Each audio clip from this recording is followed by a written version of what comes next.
Magandang umaga sa inyong lahat. Tanghali man, hapon o gabi. Muli, ang inyong kaibigan, si Brother Joe, ng Karaoke Pananampalataya at Katotohanan. At magpapasimula ako sa pagbabahagi muli ng salita ng Diyos sa buwan na ito ng Disyembre. At bago lumaktaw tayo papunta na sa 2025. Ito ay para ang layunin ko dito ay para imulat ang maraming Pilipino sa tunay na diwa ng tinatawag na tunay na pagsunod sa kataas-taasang Diyos. Dito sa Psalms chapter 50, beginning verse 14, babasahin kong New King James Version. Itatagalog ko na lamang sa pagpapaliwanag ko. Aklat ng mga awit, Kabanata 50, mula sa talatang 14 hanggang sa 23. Ang sabi dito, offer to God. Ulitin ko, verse 14, offer to God thanksgiving and pay your vows to the Most High. Call upon me in the day of trouble. I will deliver you, and you shall glorify me. Verse 16, but the wicked God says, what right have you to declare my statutes or take my covenant in your mouth?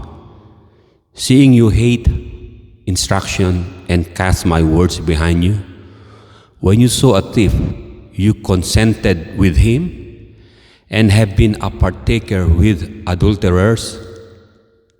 You give your mouth to evil and your tongue frames deceit. You sit and speak against your brother. You slander your own mother's son. These things you have done, and I kept silent. You thought that I was altogether like you, but I will rebuke you and set them in order before your eyes. Verse 22, now consider this, you who forget God, lest I tear you in pieces, and there be none to deliver. Whoever offers praise glorifies me, and to him who order his conduct aright, I will show the salvation of God. Let's bow our head and pray a short prayer. Lord Jesus, thank you for your words and understanding that you've given us this time, this day. And Lord, we want to say, Lord, clean our hearts, remove our wickedness from us, save us, so that your Holy Spirit might teach us everything that belongs to you, O Lord Almighty. Marami pong salamat. Ito ang aming samot panalangin sa pangalan mo, Jesus. And everybody say, Amen.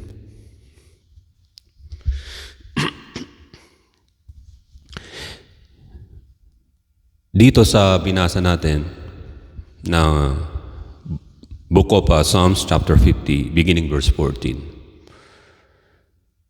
Ito ay itemize. And then, masasabi ko sa inyo, sa aking palagay at sa aking nararamdaman, ito ay tumutugma sa Pilipinas at sa mga Pilipino. Verse 14, God said, the Bible said, offer to God thanksgiving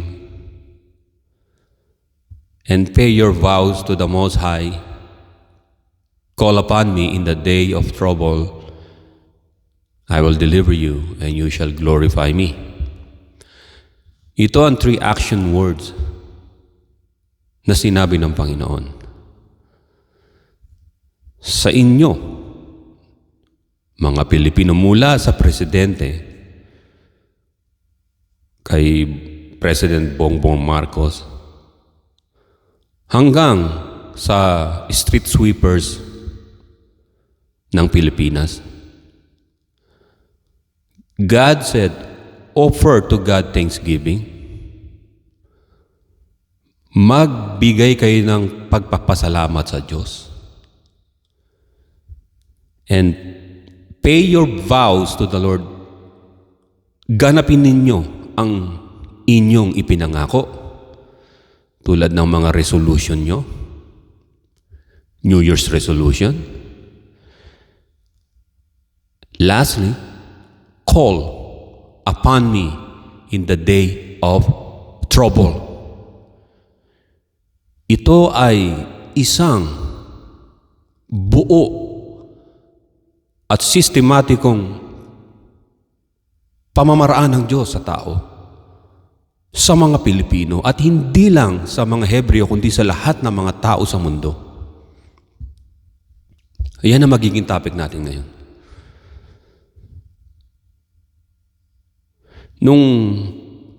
Nung ako ay pumasyal sa Pilipinas, just recently lang, last month, pero bumalik din kagad ako. Isipin nyo, uuwi sana ako ng December 25. Nandito pa ako 25. So 25 sa Philippines. Nabalitaan ko na maraming mga naiwan sa mga flight kasi yung security measurement o yung security ng airport ng NAIA ay pumalpak. Maraming hindi nakapasok, nasa labas dahil hindi gumana yung mga, alam nyo na, yung mga sensor doon o what do you call that, yung x-ray ng airport. Maging international flight, maraming mga na-delay at hindi nakapasok. Naranasan ko yan. Nung umuwi ako, bumalik ako. Buti na lang, hindi ako bumalik ng 25 na eksaktong 25. Di sana nasa airport ako ng Philippines.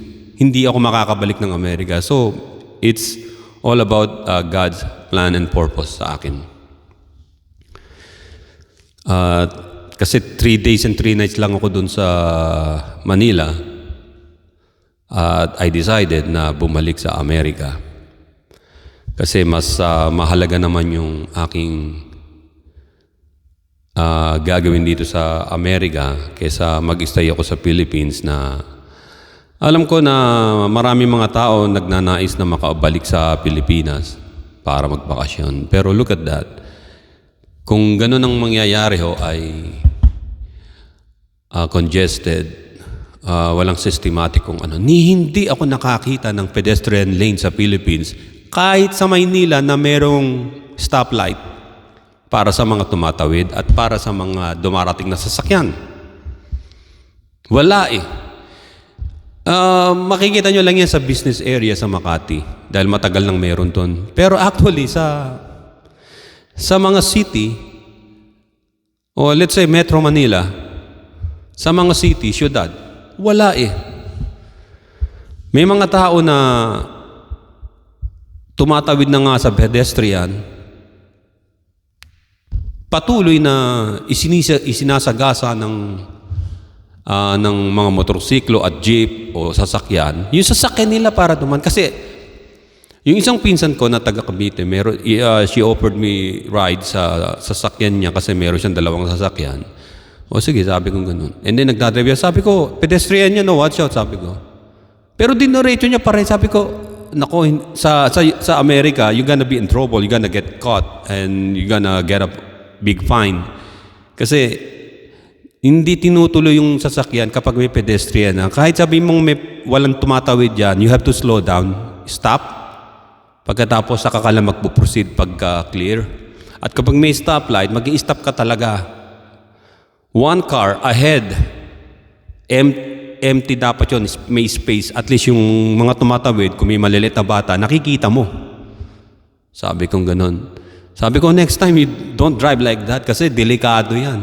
Pabayaan mong tumawid yung mga tao. Alam mo kung bakit, sabi ko. Kasi, ikaw nakaupo lang sa sasakyan mo, itong mga tao naglalakad. Walang kalaban-laban, ikaw. Safe ka sa loob ng sasakyan mo, metal yung mga nakapaikot sa'yo. Itong mga tao, yung katawan lang nila. Banggain lang yan, talsik na yan eh. So, ayun ang sinabi ko. Itong share ko sa inyo ay sa binasa ko sa 50.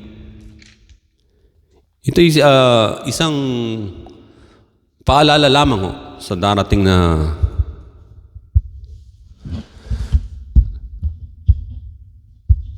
na bagong taon.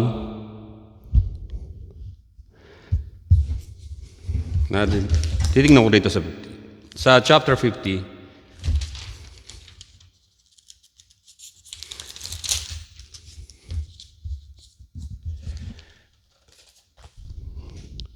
Yung minasa natin, ang gagamitin ko ngayon ay King James Version sapagkat ang aking ang tawag rito itong notebook ng Kindle ay hindi gumagana at di ko mabuksan yung aking ano rito.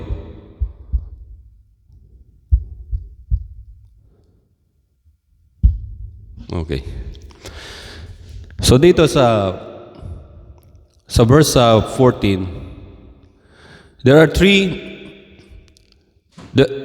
three action words. Kasi ang kailangan ng Diyos is action, hindi salita. Naalala nyo nung naitapol ng mga rebelde, HTS kung tawagin yun, si Golani na leader ng rebellion sa Syria, na itapol daw niya si Assad, at lumapit sila sa Amerika. Sabi ng Amerika, nangako sila, ganito, ganon. Sabi ng Amerika, we need proof, which is action. Di ba may kasabihan, di ba? Yung action daw speaks louder than words. Kinakailangan gawin mo. May mga tao ang galing magsalita sa entablado, lalo na sa mga politicians. Pero kapag ginawa ninyo sa mga sinasabi niya ay initemize nyo at ibinato nyo pabalik sa kanila, they can answer it. Kasi hanggang salita lang sila. Maraming matitinong Pilipino sa Pilipinas kung nabigyan ng pagkakataon na mamuno dyan, aasenso ang Pilipinas. Pero mas pinili nilang matahimik na buhay na nag-migrate sa ibang bansa upang mabuhay ng mapayapa. Ganyan ang mga nangyari. Ang mga natira sa Pilipinas na mga politicians, makikita ninyo, awful, very awful. They don't know what they're talking about the law, about justice, about right judgment, fair justice. At bulag sila sa mga mahihirap talaga. Sabi ko nga lang, sa akin lang kung ako ang naging mayor ng isang lugar ko, unang-una kong gagawin diyan ay safety ng mga tao. Second, safety ng kanilang mga trabaho. Safety ng kanilang family. Kasama yung puro safety. Kasi kung walang safety, walang accountability. Kasi alam ko yung may mga kapitbahay ako, kaibigan na rin, na naging mga ano yan mga kababata, naging mga konsihal doon sa Parañaque ron. Pero wala nangyari. Inimbitahan pa nga ako Magsasalita ako rin, sige, pumunta ako. Nung nasa Philippines pa ako, pinapanood ko siya. Hindi ko na sasabihin, baka kumakandidato, baka sabihin, pinaplug ko siya, yung binibigyan ko siya ng pagkakataon. Hindi ako makikialam dyan kasi unang-una, wala ako dyan. Maraming ganyan nagsasalita. Pero, kasi pag nagsalitang tao, kumukuha ako ng evidence, I just write it down. Ito yung gagawin kong crucial yun eh. Ayun ang gagawin kong pambato. Kasi nung nasa college, papaliwanag ko lang sa inyo, nasa college ako. Wala silang maipanabat sa political science, sa debate. Kasi, ang course ko sa college ko is a Bachelor of Science in Criminology. I want a police work, sabi ko. Sa sarili ko, kaya matapos ako sa college, computer college, lumipat ako dun sa College of Criminology. Alam niyo, sabihin ko nga pala sa inyo. Yung professor ko nagsabi nito. Naging estudyante niya si Robin Padilla. 5 times pinagbigyan niya mag-take ng test. Alam niyo yung mga preliminary test. Nag-aral yan sa criminology sa PCCR. Bumagsak 5 times din. Inano niya na. Hindi ko alam kung kinikout niya na o ibang teacher na. Hindi maka-absorb. Nagtaka nga ako naging senador. At hindi lang yan. Sino pa yung mga senador dyan na alam natin na wala namang ginawa at nagsasayang lang ng pondo ng Pilipino sa mga tao na yan? Marami. Hindi lang naman si Robin Padilla. Huwag kayong magagalit sa akin dahil maraming nakakaalam naman din yan. Ex-convict, nanutok ng baril, illegal possession of firearms, naging senador. That's not supposed to happen in the Philippines. Kapag ang isang tao is convicted, disqualified agad to run in any public positions. In any. Tignan niyo ang Amerika. Kapag convicted ang isang tao, disqualified siya sa mga federal jobs, any position, lalo pa kumandidato. Sa Pilipinas, presidente nakulong na, nakakatakbo pa, na-impeach na, nakakatakbo pa.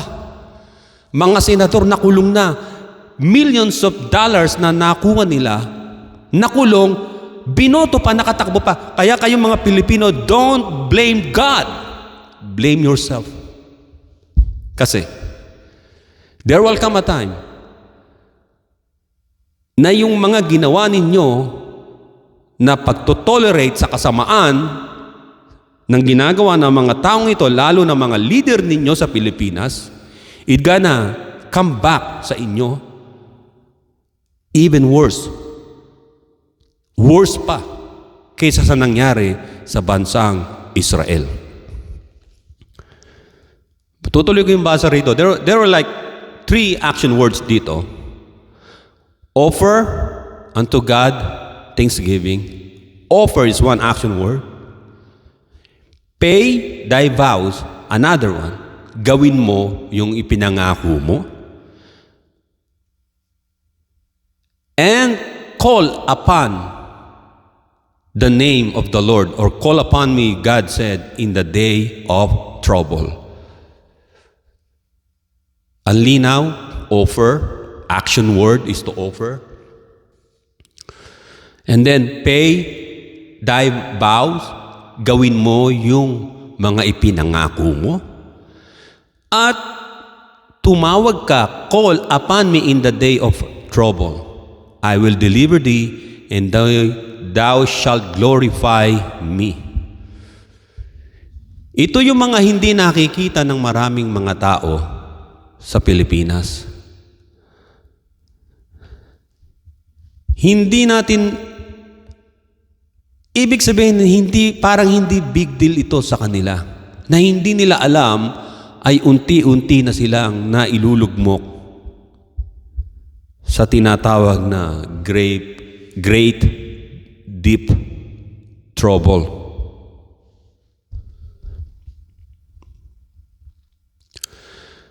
Ang Book of Psalms ay maraming historical recorded dito na dinaan sa pagkanta.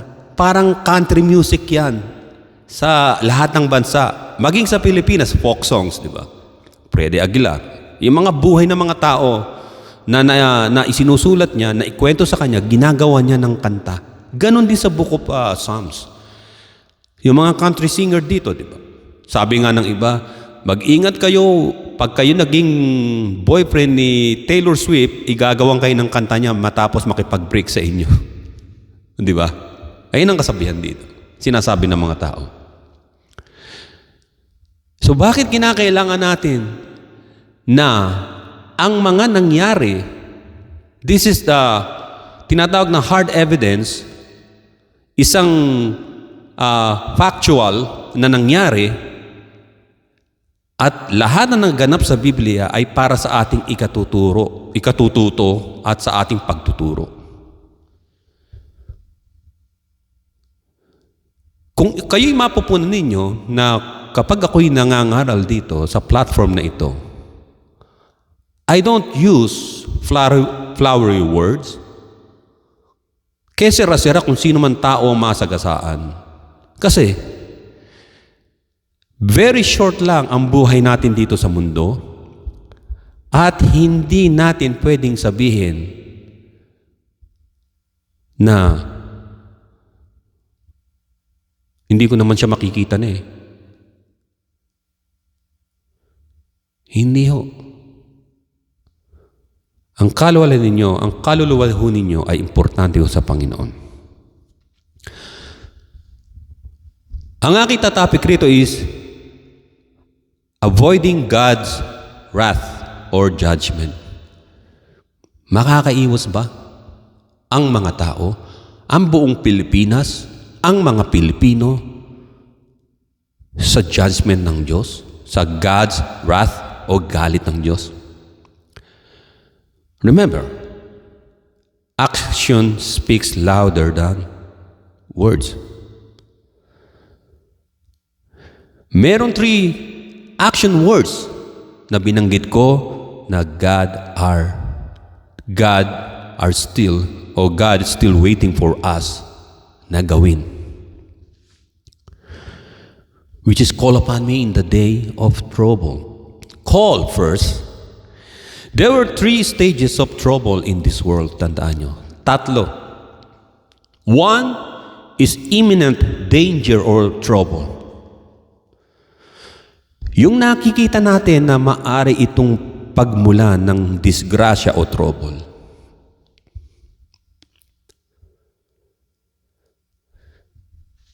Nung ako ay nagdadrive, yung pickup truck kong luma na year 2003 pa, pero tumatakbo pa rin. Original Ford Ranger yon. Yung mga Ford Ranger na babalitaan ko sa Pilipinas, hindi raw maganda. I'm sorry to say. Baka ibang pyesa yan eh. Dito, American Ford is a real tough one. Sabi ko, bakit meron tumutunog, clanging sound, parang plang plang plang plang plang. It's a sound. It's an imminent danger. Ang ginawa ko, bumalik ako, dahan-dahan na lang. Palabas na ako ng street ko, ng avenue, dito sa US. Pag ano ko, tapos pinarada ko sa garahe, dahan-dahan. Nilagyan ko ng kalso yung gulong, ginak ko, tinanggal ko yung gulong.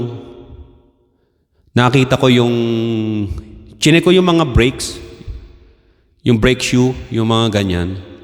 Chinek ko.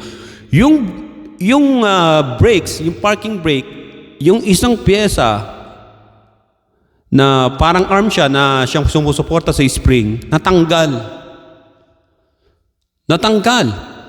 Isipin nyo kung nasa freeway ako, walang preno yon. Kung magkaroon man ng 3 preno yung sasakyan ko, ay gegewang yon at ako'y maaksidente, biglang magta-turn turtle yon. Babagsak, anong ganon, igugulong, magro-roll over ako. So because merong imminent danger, because I heard a sound, I heard a clanging sound, although mahina lang, hindi ako walang kibo. So, imminent danger, yan ang tinatawag na first stage ng trouble. If there's an imminent danger. Matthew chapter 6 verse 13, Jesus said sa Lord's Prayer, "And do not lead us into temptation, which is trouble, but deliver us from the evil one. That's in the Lord's Prayer, Matthew 6:13.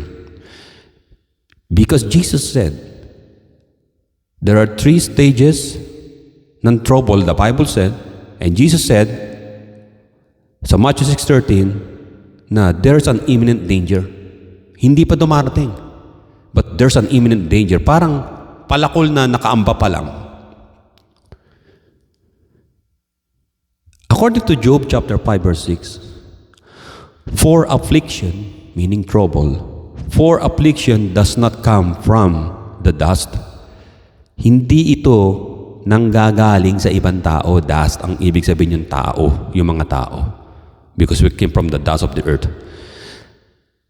Affliction does not come from the dust. Huwag niyong sisisihin yung ibang tao. Hindi galing sa kanila ang trouble or affliction na nararanasan ng Pilipinas o ng mga Pilipino. Nor does trouble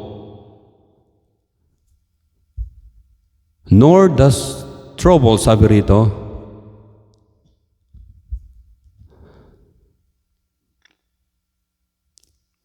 come from, nor does trouble spring from the ground. Ulitin ko, Job 5:6. Ang una, huwag ninyong iisipin, aakalain na ang inyong trouble ay nagmumula sa mga tao o kapitbahay ninyo o sino man. Kasi nga, kapag meron ng imminent danger, hindi kayo umaksyon, here comes, magiging recipe of disaster kayo. Example, alam niyong madilim ang isang lugar, city, hating gabi, gusto niyong maggala doon o maglakad doon sa Pilipinas. Hindi niyo alam kung sino yung mga criminal na nandun. Kaya mababalitaan niyo yung mga babae, nag-ahasa, namatay. Kinahasa ng 13 kalalakihan. Inalok ng alak. Kung ang isang tao ay naturuan ng magandang asal na huwag uminom, lalo na don't talk to stranger, ay hindi niya gagawin, niya aalis siya. Yung pagtatalak ninyo na narinig sa mga magulang, pwede kayo sumigaw, humingi ng tulong, saklolo, ganun. So, hindi nakitang imminent danger. And then, ang sabi rito, pumasok na itong Job 5:6, for affliction that not come from the dust. Hindi galing sa ibang tao. Nor does trouble spring from the ground, meaning galing sa earth, natural calamities. Hindi doon. Don't blame these people and natural calamities. But rather, sabi ng verse 7 ng Job chapter 5 verse 7, yet man is born to trouble as the sparks fly upward. Ang tao raw ay ipinanganak sa affliction o sa trouble. Kahit hindi nyo gusto, kahit ako, may trouble na darating sa atin o affliction o problem. As the sparks fly upward. Alam niyo yung sparks, yung mga ibon na sparks? Ano yung paborito niyong ibon na gusto niyong panoorin na iba, lovebirds, di ba? Hinihintay nyo maghahalikan yung babae at saka lalaking lovebirds, di ba? Ako ang gustong-gusto ko rito, ang sparks na gustong-gusto ko rito ay yung mockingbird. Ay yung pinapanood ko, ay yung pinakikinggan ko sa gabi. Sasabihin ko sa inyo mamaya bakit hinilin tulad sa sparks o mga ibon. Yung mga ibon na gusto nyo. Kasi yung ibon na yun, yung mockingbird, mag-iingay yun alas 3 ng madaling araw. Ganitong iingay.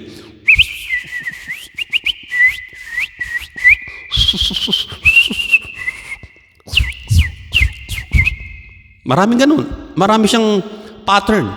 Nabibilang ko kung ilan yung pattern niya. Alam niyo kung ilang 8. Hanggang 11 nga eh. Iba-ibang sound. Alam ko na siya yun, yung bird na yun. Nandun, malapit ako sa puno, natutulog dun sa room ko. May tas bintana, tas puno. Doon ko siya naririnig lagi.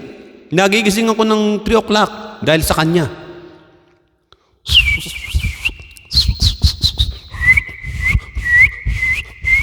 Sabi ko, gabing-gabi, anong ginagawa nitong ibon na to.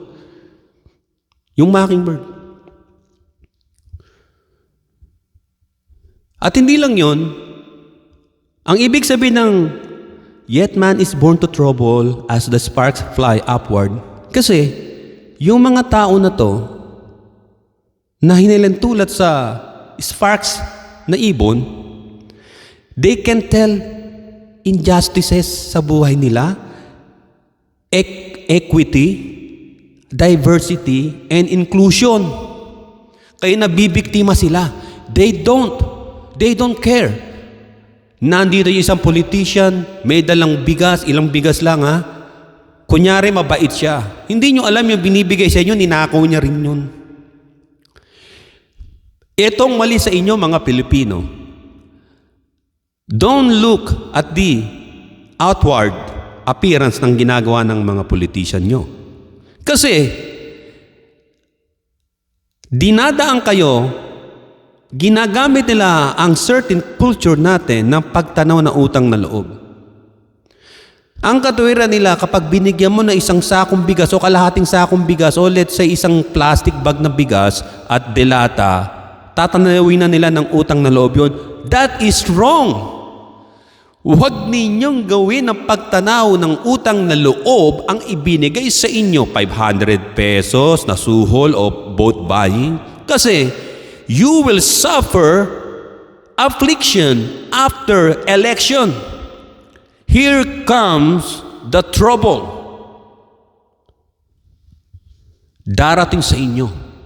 Nung nag-fly ako rito, pabalik sa Amerika, and then Pacific Ocean, di ba? Nakikita ko sa tracking ko, malapit na. Dun sa kasi malapit, lagi akong umuupo sa malapit sa bintana. Nakikita ko ron, nandito na, na to, papuntang Samar na to. Patawid na ganun eh. Kasi, anong padating ako, padating sa Pilipinas noon. Nakita ko, ito yung mga islands, ito yun, kino-compare ko, ito.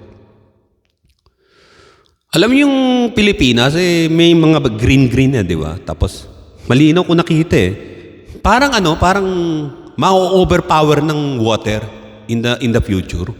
Parang parang isang malakas na tsunami, aabot talaga. Sabi ko, ganito pala. 30,000 feet lang yung height ng eroplano. Tapos tumawid doon, tapos Bicol, tapos Camarines. Pagkatapos tumaan ng Batangas, nakita kong ganun. Tapos ay umikot uli ng gano'n, yung papunta na ng Metro Manila, yun, ng airport, Parañaque. So nakakita kong ganito. Parang ang Pilipinas ay talagang napapaikutan ng tubig, pero parang walang defense. Wala siyang defensive na Wala kayong makikitang yung mga sonar system. Kung sakaling merong tidal wave o tsunami, wala ho tayo nun dyan kasi nga naibulsa na ho ng mga politician ho ninyo. Ayun ang katotohanan yan. Alam niya, ito kukwento ko. Yung mayor dito sa amin, sa lugar namin, si Kevin Johnson yung dating naging mayor. Dito. Yung dating player ng Sacramento Kings. Mayor ng Sacramento, Siya, nagdadrive lang ng kotse niya, siya lang mag-isa, papasok sa opisina. Makikita nyo nga lang sa mall may bibilihin din nung pangkaraniwang tao lang sa Pilipinas, mayor akala mo, siya may-ari ng buong Pilipinas, ang bodyguard niya, 100, babayaran niya na galing sa ninanakaw niya, dun sa Lalo na yung mga departamentong pera, inaalis na sa kanila, di ba? Ibinibigay na sa mga, nababalita ko lang, 4K, so pa man yun.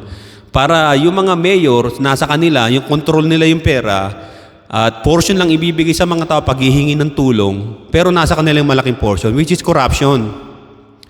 Ayun ang, doon galit na galit ang Diyos sa binanggit natin sa Bible. Na after that, there comes the imminent danger or trouble, and then after the imminent danger or trouble, number 2 is actual trouble itself, as it's happening right now, na nangyayari. 2 Samuel chapter 16 verse 15. Tulad ni Saul, ni King Saul, and Saul's servant said to him, "Surely a distressing spirit from God is troubling you." And then verse 16, magpapatawag na lang tayo ng magaling tumugtog ng harp para mapalaya ka sa distressing spirit mo. Ganyan ang mga Pilipino na may actual trouble, di ba? Dinadaan na lang sa kanta, dinadaan na lang sa pakikinig ng music. Maraming mga Pilipino, imbis na Noche Buena yung iahanda nila, baha ang dumating sa mga bahay nila, di ba? Ganyan ang Israel noon. Nung sumuway sila sa Diyos at sinakop sila ni King Nebuchadnezzar, dun sila sa river ng Euphrates River, hindi sila makakanta sa Diyos dahil sa trouble na nararanasan nila. Ganyan ang maraming Pilipino. They can't even sing and they can't even say their own names sa ibang taong magtatanong because of afflictions, sufferings, and troubles na hindi nila alam na sila ang may gawa. You elected demons in the government and then you will suffer a lot.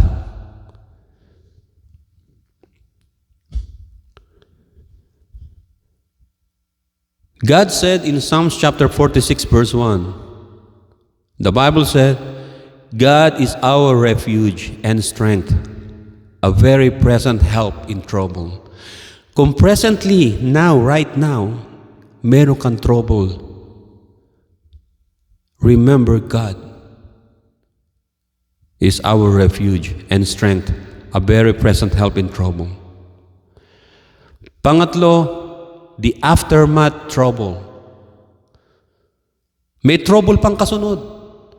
May imminent danger na, may actual trouble na nangyayari, present trouble, and then after the present trouble, the aftermath, pagkatapos nito ay may trouble pang kasunod, parang aftershocks ng earthquake. Ezekiel chapter 7 verse 26, disaster will come upon disaster.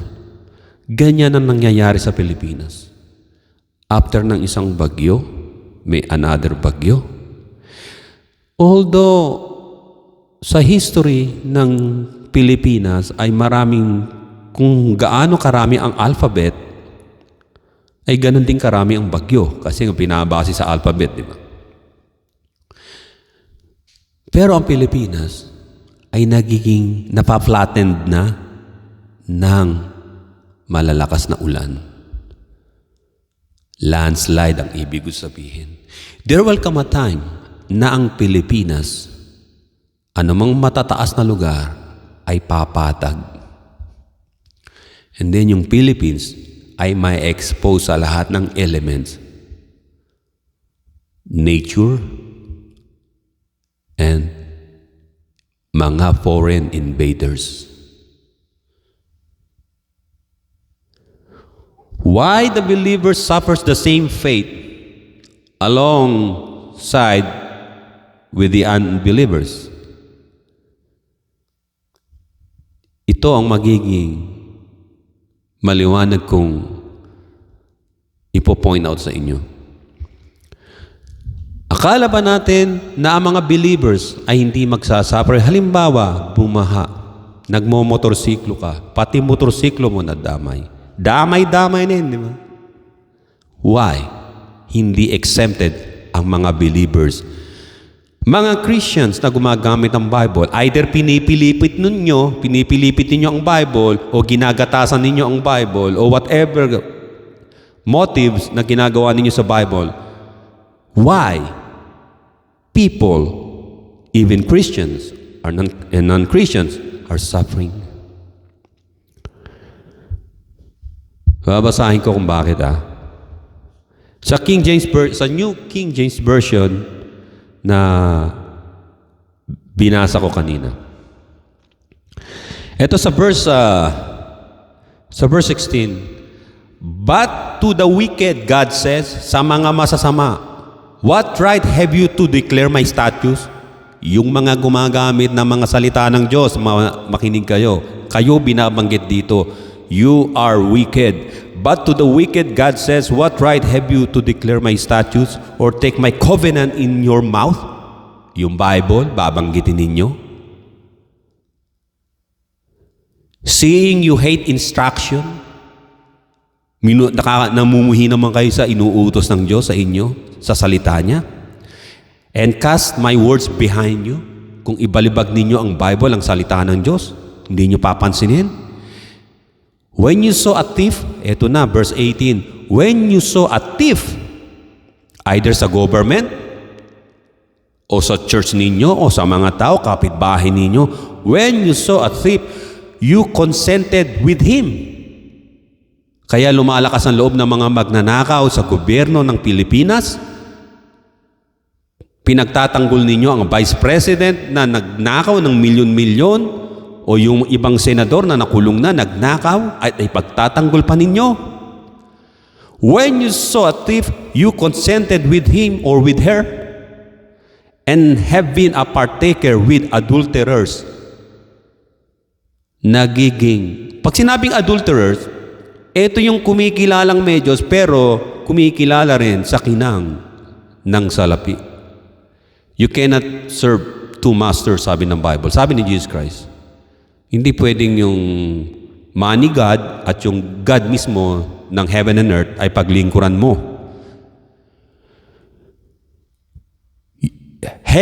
Sabi rito, have been a partaker with adulterers. You give your mouth to evil. Ito na yon, mga politician.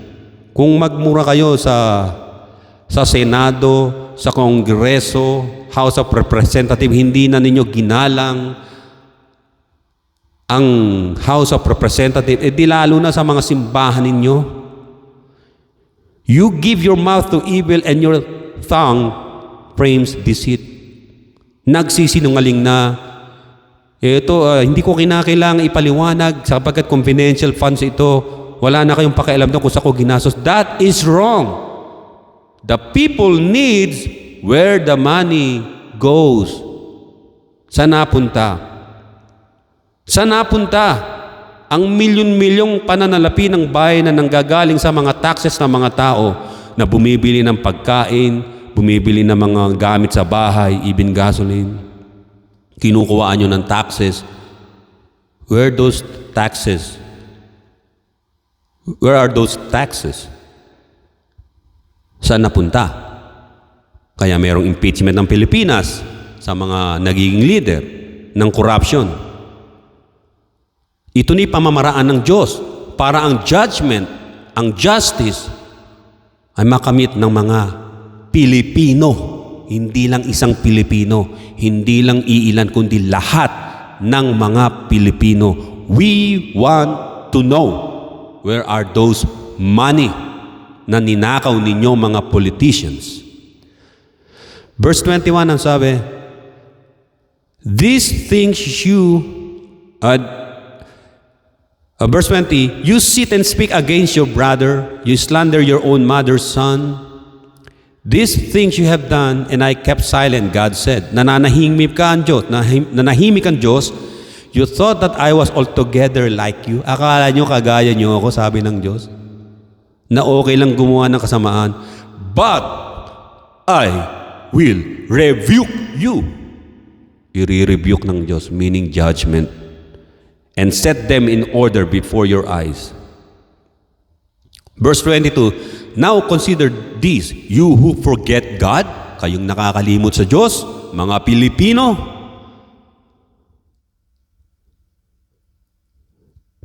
You who forget God, lest I tear you in pieces. Mawawasa kayo, magkakapira-piraso kayo, and there be none to deliver, wala makapagliligtas sa inyo. Whoever offers praise glorifies me, and to him who orders his conduct aright, I will show the salvation of God. At kayo naman mga tao na nagpupumilit na gumawa ng kabutihan para sa Diyos, maging malapit sa Diyos sa gitna ng trouble o kahirapan at affliction o calamities. Anong sabi rito? Who offer praises glorifies me. yung tunay na nag-o-offer ng papuri sa Diyos, kayong mga tunay na mananampalataya, and to Him who orders His conduct aright, kayong mga ang kanyang asal, pag-uugali at gawa at pagkilos pamumuhay ay matuwid sa Diyos, I will show the salvation of God. Ipakikita ng Panginoon, mararanasan ninyo ang pagliligtas ng Panginoon sa inyo, sa inyong mga buhay at sa buhay ng inyong sambayanan. Sa pagkakataong ito, sino ang pinuno ninyo? Sino ang gusto ninyong maging leader? Isa bang hindi panay salita, kundi makikita niyo yung kanyang mabuting gawa? Alam natin na kapag ang mga politisyan na to na hindi nakakalaya pa sa kasakiman sa salapi, sa pera, greediness, kahit ma-elect nyo sila, sa una mabuting tao, pag nakakita na ng pera, there comes Satan na magpopose sa kanya. At yung mga mata niya, ang kinang na mga mata niya ay either peso o dollars, magnanakaw pa rin siya. Ang tunay na politician na maglilingkod sa bayan ay hindi natatakot mamatay sa paglilingkod para sa mga Pilipino. Ang pamumuhay niya ay magiging simple at hindi niya kinakailangan ng media para ipakita ang kanyang humility and humbleness. Makikita ang tunay na leader kapag gumawa siya ng mga batas na para sa ikaunlad ng mga mahihirap na tao at Pilipino at maging na mga taong nasa matataas na sosyedad ay magiging pantay at patas at hindi sila maargabyado rin dahil sila ay mayaman o dahil mahirap ang isang tao. Meaning, yung equality ng batas ay i-apply. At kapag ang mga hindi nagpapasunod o nagbibigay ng tamang order ng batas na nakasulat o yung kanyang jurisdiction na pinababayaan niya, fire them. Let the people of the Philippines fire them. Filed a complaint, filed a petition para siya ay ma-fired at hindi na makabalik pa in any Philippine government public offices.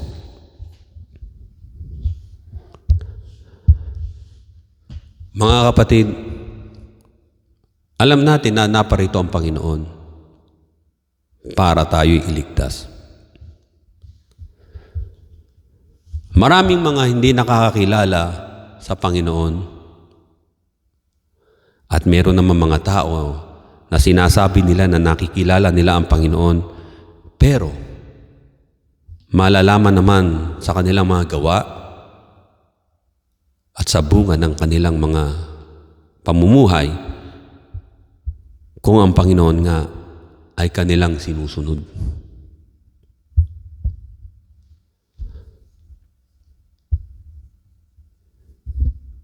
Tulad ng Panginoong Jesucristo nung nangaral siya, sabi ng mga Hudyo sa kanya, Our Father, yung ama namin si Abraham, mas higit ka pa ba kaysa sa kanya? Ganun ang dating ng conversation. Kaya sabi ni Jesus Christ, before Abraham was born, I am. Kumuha sila ng mga bato eh. Higit pa kay Abraham ang ipinapangaral ko. Higit pa kay King David ang ipinapangaral ko. Higit pa sa mga dakilang propeta ng lumang tipan ang ipinapangaral ko. Ang ipinapangaral ko, ang bugtong na anak ng Diyos na buhay, na bumaba sa lupa, nagkatawang tao, nag-anyong tao, namuhay na tulad ng isang tao, at kahit kailan ay walang bahid ng kasalanan sapagkat siya ang banal ng Diyos, the Holy One of God. And His name is Jesus, the Son of the living God. Ayaw natin na tayong lahat ay mapunta sa lugar na hindi natin gusto. But God said in Psalm chapter 46, verse 1, God is our refuge and strength, a very present help in trouble. Sa ngayon, kung ikay nakakaranas ng trouble, God is our help. This is the basic fundamental truth ng pagtitiwala sa Diyos. God is our help, a very present help in trouble. And why believers sometimes yung trouble ay hindi sila makaalis doon? You know why? Alam niyo kung bakit? Naalala niyo si Joshua? Si Joshua. Nung kasama niya si Moses at si Moses ay medyo may edad na. Doon sa wilderness, they were like walking around 40 years, day and night, keep on walking doon sa wilderness. Hindi sila makapasok sa promised land. Why? Dahil itong mga tao na to, they believe in like handful of people na mga spy na nag-spy doon at nagbigay ng bad report kay Moses at kay Joshua. Si Joshua lang nagsabi na kasama siya sa mga spy doon sa 12, we can overrun them, we can destroy them all. Hindi mangyayari yun sapagkat sila'y matatangkad para lang tayong mga tipaklong. And then all the people, mga Hebrew people, they believe on that. Sa bad reports. Kayo mga Christian, if you heard of bad reports, either sa inyong mga pastor, ano yung mga bad reports nila? If you doesn't stay with me, you will all get cursed. That's a bad report. Maalala ninyo yung mga taga-Ephesians, yung mga tao doon, mga Greeks, di ba? Nung pumunta si Apostol Pablo, napapadaan siya sa mga daanan, sa mga alley, sa mga hallway, and then may mga tao na nag-uusap, they discussing about God, they exchanging knowledge about God, I mean yung mga kanilang mga pangunawa. And then umuupo si Apostol Pablo ron, nakikinig. And then, naibibigay niya ngayon yung kanyang suggestion sa mga nag-uusap at napapakinggan.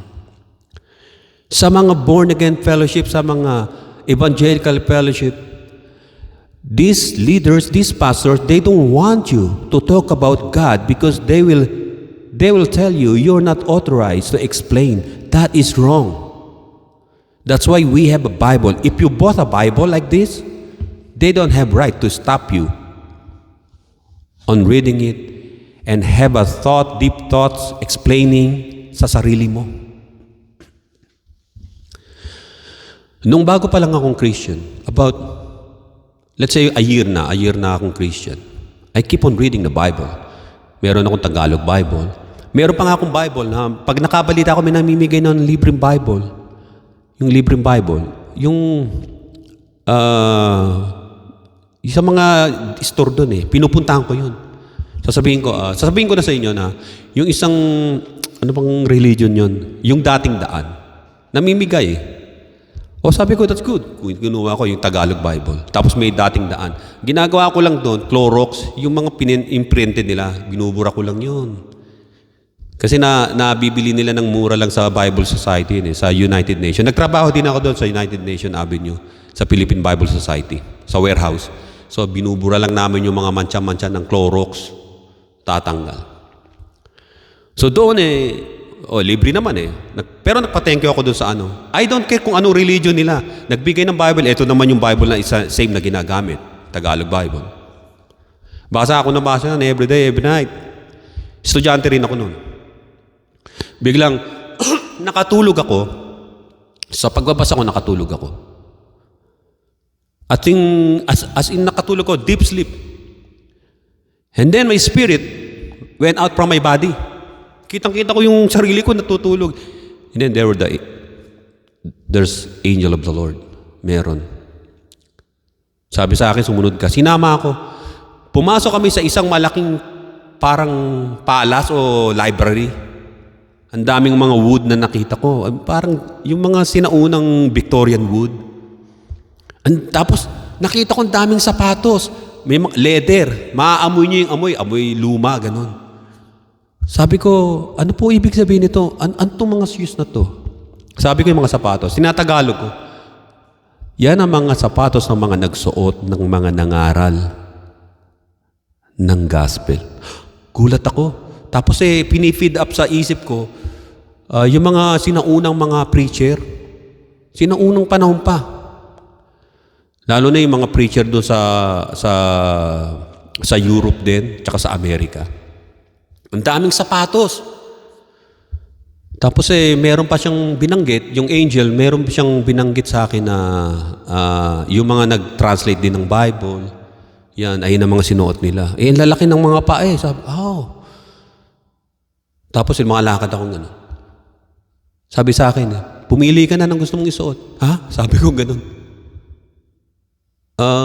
Ngayon sa isip ko, sabi ko, I realize.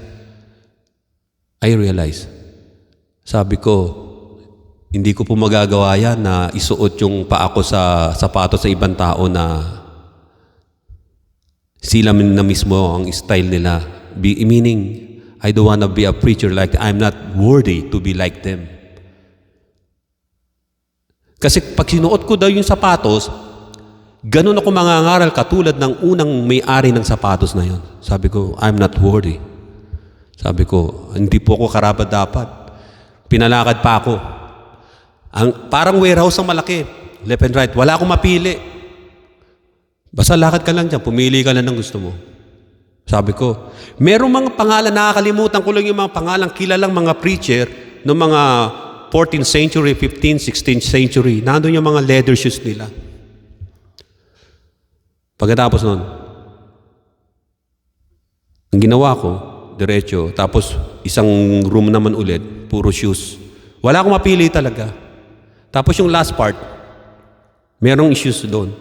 Medyo lumakad ako, nauna ako ng konti doon sa angel ng Panginoon. Sa vision ko, sa panaginip ko. Either it's real or vision. And then nakita ko yung sapatos ko. Bandang huli, yung bandang last. Sabi ko, shoes ko to Ito yung nabili ko sa Baclaran, sa Parañaque, sa store doon Sabi ko, nung nasa Philippines pa ako, sabi ko, ito na lang pipiliin ko. Tinanong ako ng angel ng Diyos. Sabi sa akin, bakit mo yun ang gusto napili? Sabi ko, I wanna be me. Hindi ako karapat tapos sumuot ng mga sapatos na yun. Yung mga nandong pinakita niyo sa akin, this is my shoes. I wanna be myself. Kung ano ako. Pagkatapos noon, lumabas na kami doon sa ayun ang dala-dala kong shoes. Pagkatapos noon, bigla akong bumalik sa katawan ko, nahiga ako ulit. Akala ko totoo yung sapatos ko. Nakita ko yung sapatos ko nandito. Nandun sa doon sa gilid ng bed. Tapos bigla nakatulog na naman ako. Malalim. Mga bandang alas 4 na ng hapon yun. Ang lalim. Tapos sabi uli ng anghel sa akin, the angel of the Lord, eat this book, yung Bible kung black ng cover, hardcover. Eat this. Magiging sweet sa dila mo yan, pero it's gonna be bitter at mainit sa katawan. Sabi ko, Lord. Sabi ko, either yung angel yun, Lord. Pero sabi ko, Panginoon, hindi ko kakasya sa bibig ko yan. Lumapit siya sa akin. Yung dibdib kong ganito, binuksan, ginanon ng kamay niya, hinawi. Tapos yung Bible, nahawak ko dalawa kaming inilagay doon sa dibdib ko.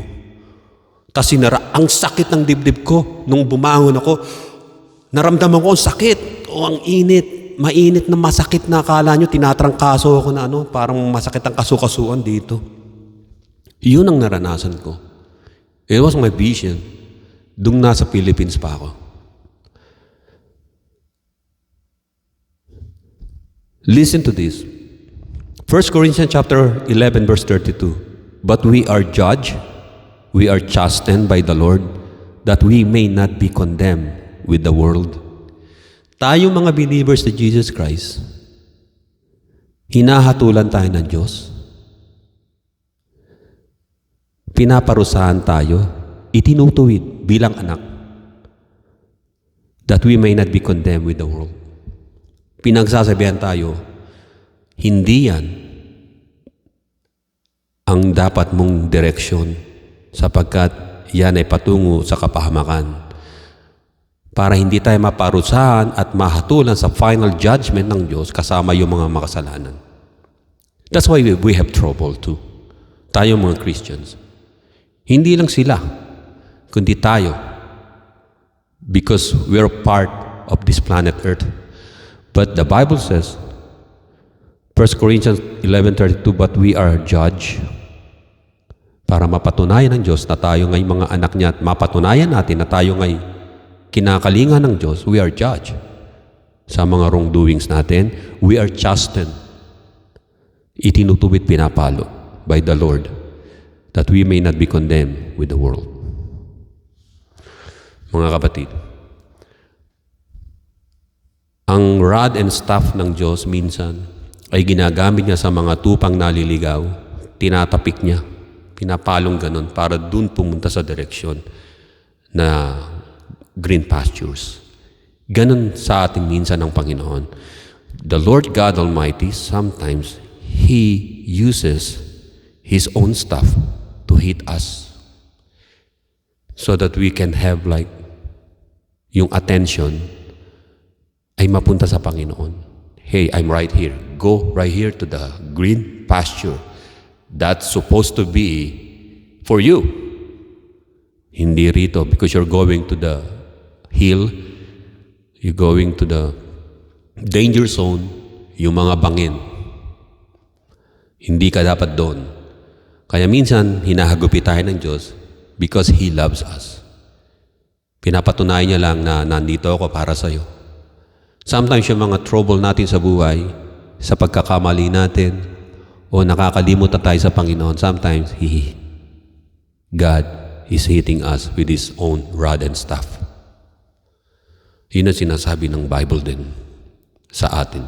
Hindi masakit ang palo, pero saglit lang naman yun. At mararanasan natin sa buhay natin na God has a purpose for us, has a plan. Tayo manalangin. Lord Jesus, marami pong salamat sa katotohanan ng salita mo at nais naming ikaw ay kilalanin bilang Panginoon namin na tagapagligtas. Tinatanggap kita, Panginoon, bilang tagapagligtas ko. Isulat mo po ang aking pangalan sa aklat ng buhay nasa langit. Maraming po salamat. At kayo po mga wala pa hong pagkilala sa Panginoon, same prayer gawin ninyo ng pagtanggap sa Panginoon. Tanggapin niyo siya sa inyong sariling panalangin. Tanggapin niyo siya bilang Panginoon at tagapagligtas. Bago magsara ang 2024 na ito, isang bagong pag-asa ang bibigay sa inyo ng Panginoon. Ang green pasture ng Panginoon ay makatatawid na po kayo roon. Hilingin ninyo sa Panginoon na ang inyong pangalan ay may isulat sa aklat ng buhay nasa langit. Tanggapin niyo lamang ang Panginoon sa Kristo. Tayo manalangin muli. Panginoon, maraming po salamat at sa mga tumanggap sa iyo, pagpalain mo po sila. mula ulo hanggang paa, Panginoon. At ang paglakad nila ay paglakad patungo sa buhay na wala hanggan. At sa payapa na green pasture. Marami po salamat. Ito po ang aming samot panalangin sa pangalan ni Jesus. Everybody say, Amen. Amen. Maraming salamat sa inyo. Ito si Brother Joe ng Creoque Pananampalataya at Katotohanan. At sa susunod po muli ng ating pong program na ito, to God be the glory, in Jesus' name, and everybody say Amen. Amen. Magkaroon po tayong lahat ng pag-asa sa darating na taong ito. God bless you all. To God be the glory. In Jesus' name, Amen.